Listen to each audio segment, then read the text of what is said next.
আকাশবাণী শিলচর আঞ্চলিক সংবাদ পড়ছি সৌমিত্র চৌধুরী। আসাম সরকারের তৃতীয় ও চতুর্থ শ্রেণীর পদের জন্য অনুষ্ঠিত লিখিত পরীক্ষার ফলাফল আজ ঘোষণা করা হবে। রাজ্য নিযুক্তি কমিশনের সচিব এক বিজ্ঞপ্তিতে জানিয়েছেন যে প্রার্থীরা আসাম রাজ্য বিদ্যালয় শিক্ষা পর্ষদের ওয়েবসাইট www.site.srbaonline.org এবং আসাম সরকারের ওয়েবসাইট www.assam.gov.in এর মাধ্যমে নিজেদের ফলাফল দেখতে পারবেন।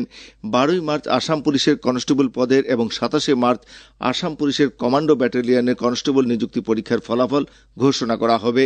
এদিকে গতকাল আসাম পুলিশের 202টি উপপরিদর্শক পদ ও অসামরিক প্রতিরক্ষা ও গৃহরক্ষী বাহিনীর একটি সহকারী উপনিয়ন্ত্রক পদের লিখিত পরীক্ষার ফলাফল ঘোষণা করা হয়েছে।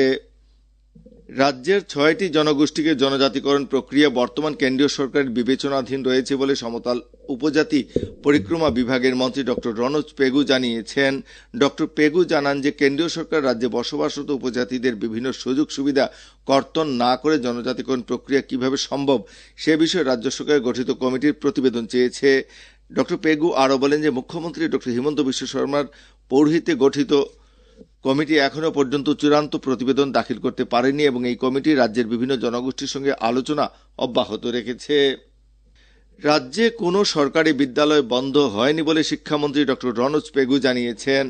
গতকাল বিধানসভায় শিক্ষামন্ত্রী ডক্টর পেগু বলেন যে আসামে 2021-22 শিক্ষাবর্ষে 44,826টি বিদ্যালয় এবং 2023-24 শিক্ষাবর্ষে 44,743টি বিদ্যালয় রয়েছে। শিক্ষাক্ষেত্রের ভিত্তিতে সংলগ্নকরণ, একত্রীকরণ ইত্যাদি কারণে বিদ্যালয়গুলো স্থানান্তর করে পার্শ্ববর্তী বিদ্যালয়গুলোতে পাঠদান প্রক্রিয়া অব্যাহত রয়েছে বলে শিক্ষামন্ত্রী জানান। সরকারি তথ্য অনুযায়ী রাজ্যে 5,843টি অপ্রাদেশিকৃত বিদ্যালয় রয়েছে।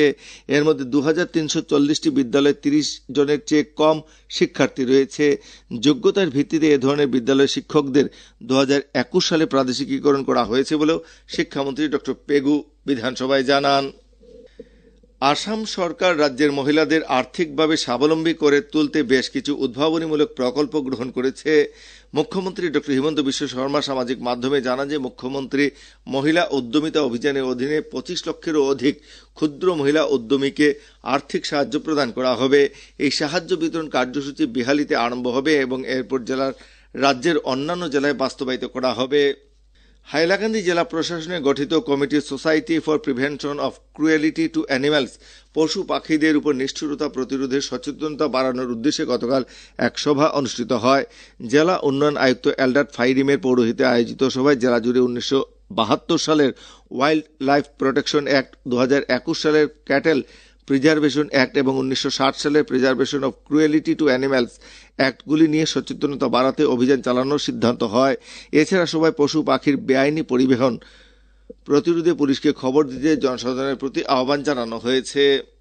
শিলচর লামডিং ব্রডগেজ রূপায়ণ সংগ্রাম কমিটি শিলচরের পক্ষ থেকে চন্দ্রনাথপুর লঙ্কা দ্বিতীয় রেলপথ নির্মাণের কাজ দ্রুত শুরু করা এবং ভৈরবী থেকে হাইলাকান্দি হয়ে গুয়াহাটি পর্যন্ত যাত্রীবাহী ট্রেন পরিষেবা শুরু করার দাবি জানিয়ে গতকাল দিল্লির যন্তর মন্তরে বিক্ষোভ প্রদর্শন করা হয়। পরে তাদের দাবি সমর্থনে রেলমন্ত্রীর কাছে একটি স্মারকপত্র জমা দেওয়া হয়েছে।